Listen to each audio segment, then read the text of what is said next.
वित्त वर्ष 2024-25 को लेकर के जो कल बजट सामने आने वाला है, उसे लेकर के आम जन के मन में कई आकांक्षाएं हैं और उन आकांक्षाओं को लेकर के बजट कितना खरा उतरेगा या बजट को लेकर के एक आम धारणा क्या होती है, इन सभी चीज़ों पर खुलकर बात की सीए प्रीतम गोस्वामी ने।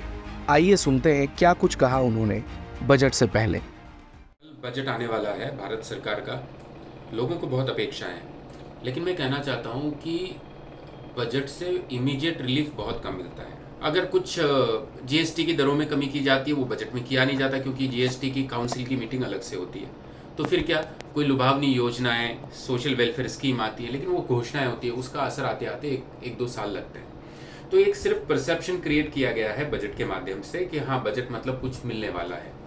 दूसरी बात, जब हम ये अपेक्षा करते हैं कि टैक्स की रेट कम होगी, तो हमें समझना चाहिए कि सरकार टैक्स के माध्यम से जो पैसा इकट्ठा करती है वो कहीं ना कहीं सोशल वेलफेयर स्कीम, फ्रीबीज में जाता है। और जैसे ही अगर भारत सरकार उस टैक्स की दरों को कम करेगी, महंगाई या पेट्रोल के अगेंस्ट में सब्सिडी देकर उसकी रेट्स को कम करेगी, तो उससे सरकार का खजाना कम होगा। और अगर सरकार का खजाना कम होता है तो कहीं ना कहीं सरकार को जो सामाजिक कल्याण योजना है, सोशल वेलफेयर स्कीम है, उसमें कटौती करनी पड़ेगी। तो ये तो रही बजट की बात।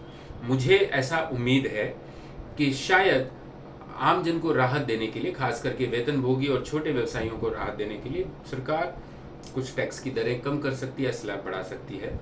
दूसरा मेरा अंदाजा है कि जो अभी पुरानी और नई टैक्स पद्धति चल रही है, उसमें से हो सकता है सरकार पुरानी टैक्स पद्धति को पूरी तरह से समाप्त कर दे।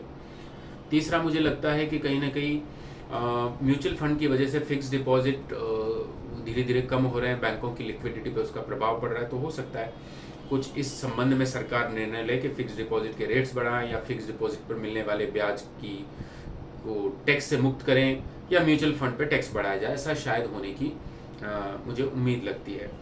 इसके अलावा मुझे जो लगता है कि छोटे व्यापारियों के लिए कुछ विशेष घोषणाएं हो सकती है। कम इंटरेस्ट पर लोन मिलने की कुछ स्कीम आ सकती है। एमएसएमई एक चीज़ जो पिछली बार एक रूल आया था एमएसएमई कानून में कि अगर आप किसी एमएसएमई वाले से परचेज करते हो तो आपको 45 दिन में पेमेंट करना होगा। अगर नहीं करते तो उसकी वजह से उनका जो खर्चा है वो डिसअलाउ हो जाएगा। और इसकी वजह से पूरे इंडिया में एमएसएमई की तरफ से बहुत विरोध हुआ और ये आश्वासन दिया गया था कि अगले बजट में इस पर कुछ न कुछ घोषणा की जाएगी। तो हो सकता है सरकार इसमें कुछ अमेंडमेंट करे। मुझे लगता है यही कुछ चीज़ें हैं जिसके ऊपर सरकार इम्पैक्ट कर सकती। रही महंगाई की बात, तो महंगाई बजट से कम होने वाली नहीं है।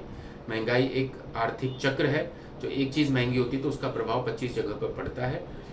कहीं पेट्रोल डीजल पर सब्सिडी देकर ही थोड़ी बहुत महंगाई कम की जा सकती है, लेकिन मुझे इसमें कोई राहत होती हुई नजर नहीं आ रही।